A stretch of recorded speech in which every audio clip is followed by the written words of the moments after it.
Module 23. I, Dr. Rita Pratap, former head of the Department Drawing and Painting, University of Rajasthan, Jaipur. I am going to speak on landscapes of the Southern Sung Academy, Ma Yuan, Hisha Kui, Ma Lin, dated 12th to 13th century. In 1138, after some unsettled years, the Shung capital was finally established at Hangzhou, and the imperial court came into new surroundings, the luxuriant terrain of the region known as Chang'an, literally south of the river, that is of the Yangtze. At the Southern Sung Academy, Li Teng had created into something more lyrical and romantic, chiefly by combining his axe-cut texture stroke with a new subtlety in the manipulation of ink tone. The type of design that Teng initiated was developed sometimes to the point of artificiality and exaggeration. In the so-called side-horned or one-corner composition. In this, the landscape occupies the foreground to one side or the other, the rest of the picture space being empty except for a suggestion of atmosphere and mist, with perhaps a hazy view of distant mountains. By means of this convention, the artists were able to depict views that must have been very familiar to people gazing out across the West Lake from Hangzhou. The school of Chinese landscape most familiar to the West is the Ma Hixia school, named after his founders Ma Yuan, his son Ma Lin, and Hisha Kui. Landscapes of the Southern Sung Academy, Ma Yuan, Hisha Kui, and Ma Lin. In 1138, after some unsettled years, the Shung capital was finally established at Hangzhou, and the imperial court came into the new surroundings, the luxuriant terrain of the region known as Chang'an, literally south of the river, that is, of the Yangtze. Under the spell of this very civilized city, affected by the charm of its scenery and by the poetic pleasures to be enjoyed on the shores of its renowned West Lake, the Painting Academy was instilled with a new lyrism. The rugged peaks and windswept plains of the northern school were ill-suited to this gentler mood. The styles of Qiu Hisi and Fan Quan continued to be practiced by some of the painters in the north under the Qin invaders, but only as a minor local tradition. The style of Li Teng, more adaptable to the tendencies of the relocated academy, and was followed by most of its landscapists. Successive transformations of this style, moving always in the direction of mildness and intimacy, form the basis of Southern Sung Academy landscape. A few artists carried on older traditions, some of them working in archaistic styles. An antiquarian taste which had arisen among scholarly collectors during the late Northern Sung stimulated imitation of Teng and earlier paintings. A descendant of the Shung Emperor Chao Po Chu adopted the blue and green manner of Teng dynasty landscapists. One of the many paintings attributed to him is the small fan-shaped picture known as the Han Palace. It is unsigned and the attribution unconvincing. The landscape is not painted in blue and green manner at all, and some details such as the figure, the trusted plum trees and the Blue Mountains beyond point to a date in the late 12th or early 13th century, long after the death of the purported artist. The archaic flavor of the composition and the nature of the subject account for the attribution. Chow Po Chu, who specialized in such palace pictures. It is a scene of twilight on the day of the Double Seven, the autumn festival of the legendary ox herd and spinning maid. In the foreground, servants gather with oxen and carts, perhaps for a pageant. The empress and her retinue proceed from the lamp-lit palace through a natural tunnel in the fantastically eroded rock towards a tower in the upper left. The last light is fading and will ascend the tower to engage in the traditional pastime of this evening gazing at the moon. At the Southern Sung Academy, Li Teng had created into something more lyrical and romantic, chiefly by combining his axe-cut texture stroke with a new subtlety in manipulation of ink tone. The type of design that Teng initiated was developed sometimes to the point of artificiality and exaggeration in the so-called side-horned or one-corner composition. In this, the landscape occupies the foreground to one side or the other, the rest of the picture space being empty except for a suggestion of atmosphere and mist, with perhaps a hazy view of distant mountains. By means of this convention, the artists were able to depict views that must have been very familiar to people gazing out across the West Lake from Hangzhou. The Southern Sung Academy also added to the canon of subject. Southern Sung painters depicted the poetic movement, picture showing figures that are neither historical nor didactic in a landscape setting, suggest lyrical scenes. They are poems in paint. The figures might be a solitary walker, a scholar in his garden, people meditating in the open air, or scholars on an excursion. The school of Chinese landscape most familiar to the West is the Ma Hixia school, named after its founders, Ma Yuan, his son Ma Lin, and Hixia Kui. As these men were neither scholars nor high officials, so they did find no place in the dynastic history or in the writings of the literati.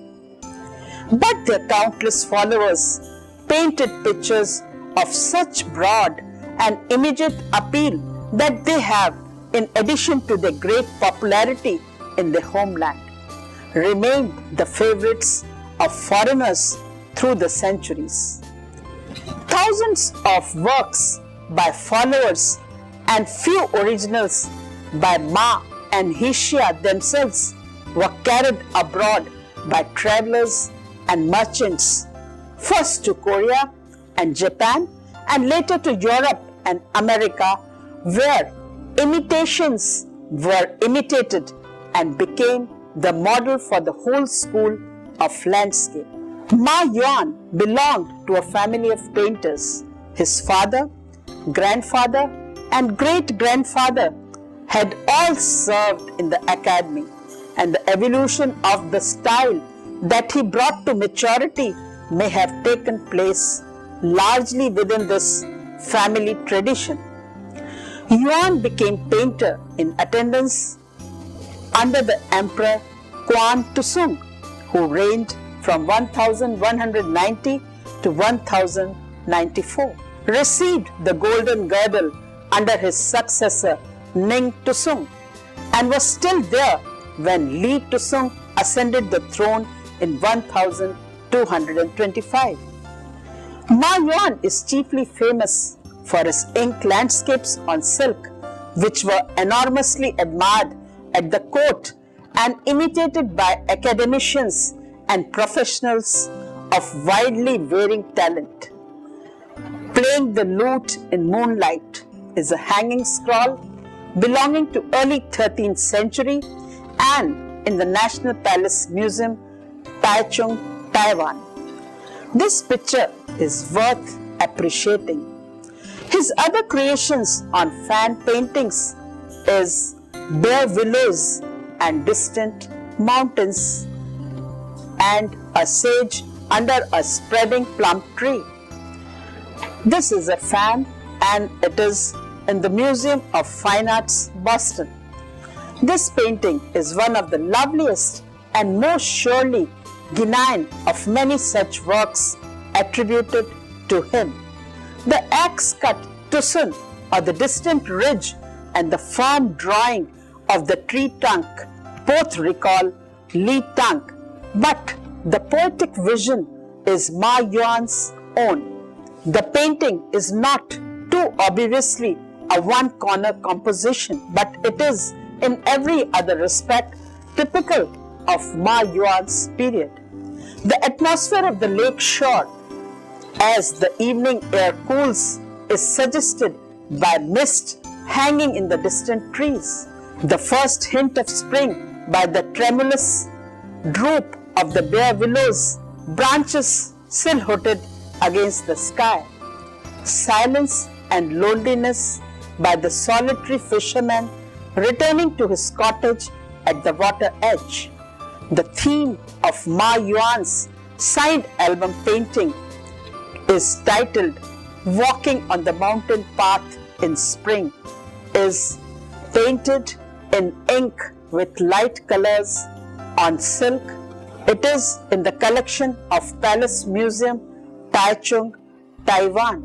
This is the same as that of the larger scale of work by his son Ma Lin. The conscious enjoyment of nature, a scholar walking with his servant on a path along a stream bank stops momentarily to watch the two orioles in the wind-blown willow. A verse couplet is written at the right. Brushed by his sleeveless wild flowers danced in the wind. Fleeing from him, the hidden birds cut short their song. The picture is a distillation of mood, everything in it subservient to the production of a well-defined effect. Ma Yuan envelops his subject in an aura of feeling with an extreme economy of means, relying upon the emotional association of his images and the evocative power of the emptiness surrounding them. Here, Ma Yuan has shifted the emphasis of the picture to one corner of its area. He developed this feature into a diagonal type of composition, which usually concentrates elements in the left corner with only empty space diagonally opposite. A scholar and his servant on terrace.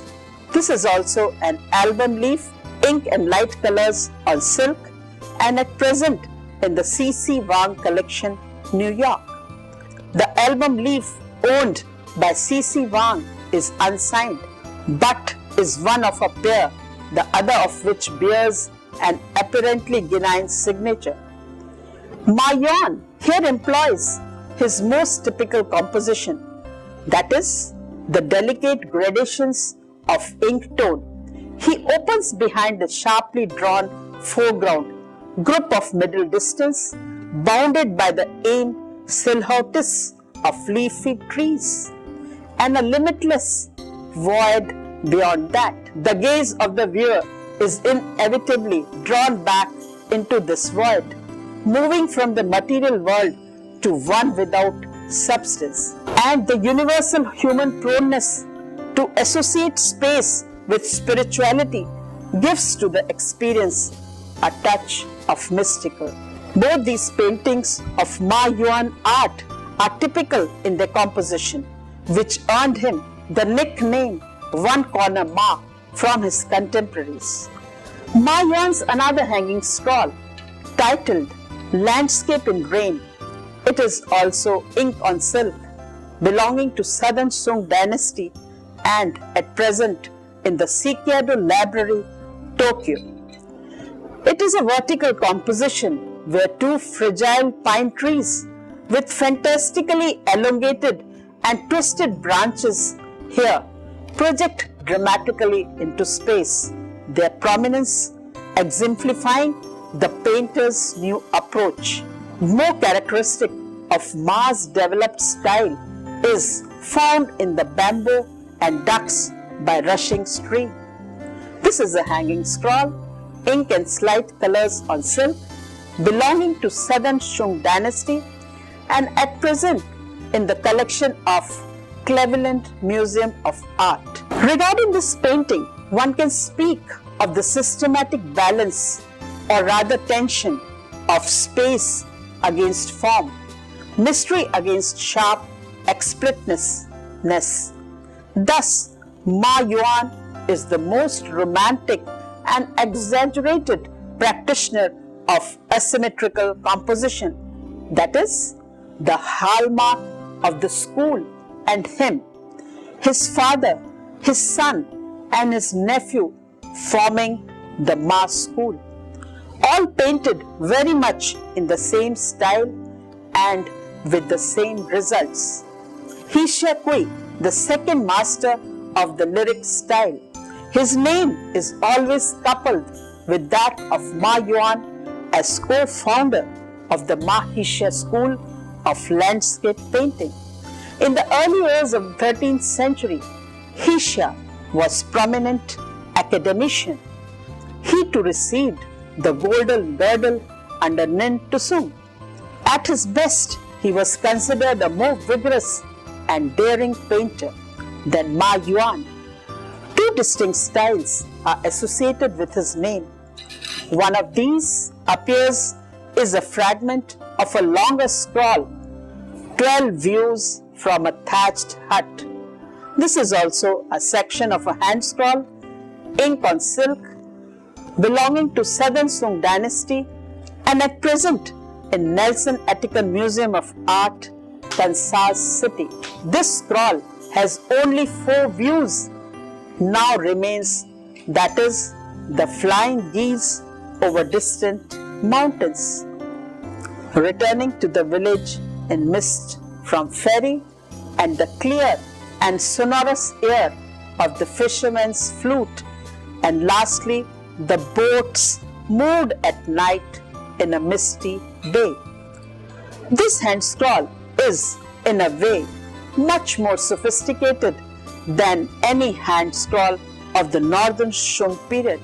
The brushwork completely in ink. There is no color. Forms are simplified. Tree trunks are indicated by heavy thick outlines that seem also to model them in the round. Rocks and mountain sides are treated as plains indicated by washes.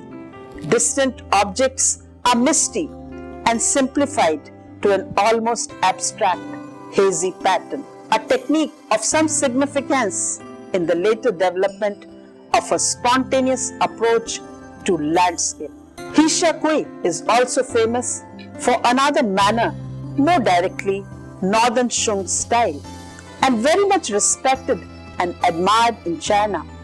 This is best seen in his long hand scroll, a pure and remote view of streams and mountains. This is also done on paper with ink. It is a section of a hand scroll belonging to Southern Song dynasty and at present in the Palace Museum collection, Taichung. This hand scroll, without doubt, is the greatest and supreme surviving masterpiece in the whole of Mahisha school. In fact, that it is painted on paper instead of silk allows the brilliance of the brushwork to be appreciated. The fire and energy of Hishiakui's brush is sustained throughout the scroll's great length of over 32 feet. Dry strokes applied with a slanting brush for rock surface. The foliage done with a split brush. What the Chinese praise most highly, however, is Hishiakui's control of ink values, from the subtlest washes to the richest black. The modeling of rocks in broad, powerful axe-cut tucson, an expression of the solid mass in terms of vivid highlights and dark areas, owe much to Li Teng and Qiu Hisi. It is said that the landscapes of Ma Yuan and Hishiakui found their way to Japan. Ma Lin, the master of the school who has been mostly unjustly treated, is Ma Lin, son of Ma Yuan. He began his career overshadowed by 4 generations of famous ancestors. His father, the story goes, was no anxious for Ma Lin to attain an eminent position in the academy, that he sometimes signed Ma Lin to his own works, hoping to enhance the son's reputation. But judging from extant works of Ma Lin, he was quite capable of standing alone. In addition to the superb listening to the wind in pines. This is with seal and dated 1246. It is a hanging scroll, ink and colors on silk, and at present in the Palace Museum collection, Taichung. The aesthetic scholar of this picture, too self-conscious to enjoy the true relaxation of the drunken poet in the other, sits in a tense posture, striking a listening pose with a sideward glance directed at his boy attendant. The elegant lines of the rocks, stream, and distant mountains, the consummate refinement of form in the pine tree, belong to a world which exists within his mind. He is surrounded in the picture not by nature itself, but by a projection of his emotional response to it. A number of small sign paintings by him may be seen in various collections. One of them is Waiting for Guests at a Lamplight. It is a mid-13th century album leaf, ink and colors on silk, and at present in the Palace Museum collection, Taichung. This painting belongs among the most exquisite of all southern Sung creations in the idyllic mode. As twilight falls in a palace courtyard, a nobleman sits at the entrance to the pavilion, preparing to welcome guests to a night banquet. Servants outside stand ready to light candles along the path between flowering trees. Color is used with unusual effectiveness in imparting the feeling of this moment. A yellow moon in dusky blue-green sky, blue hills, a glow of yellow lamplight under the eaves, pale green leaves, and violet blossoms on trees. The Chinese title of the picture refers to verses by the Tang poet Li Po on a theme which must have suited the spirit of the Hangzhou court in these last declining decades of the dynasty. Since life is so brief, it suggests we must light candles and make the most of the hours of darkness. The fragrance of spring clearing after rain. It is a mid-13th century painted album leaf, ink and light colors on silk, and at present in the Palace Museum collection, Taichung. This picture of trees, bamboos, and briars growing in disorderly profusion on the bank of a stream. Mists drift over the marshy ground and among the trees. An aged and twisted plum tree growing from between rocks put forth new buds.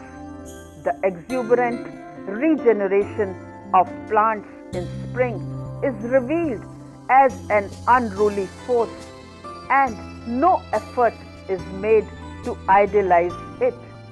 On the further shore of the stream, a splintered tree stump stands as just the stark memorial to death, and that all standard landscapes of the school had diligently excluded.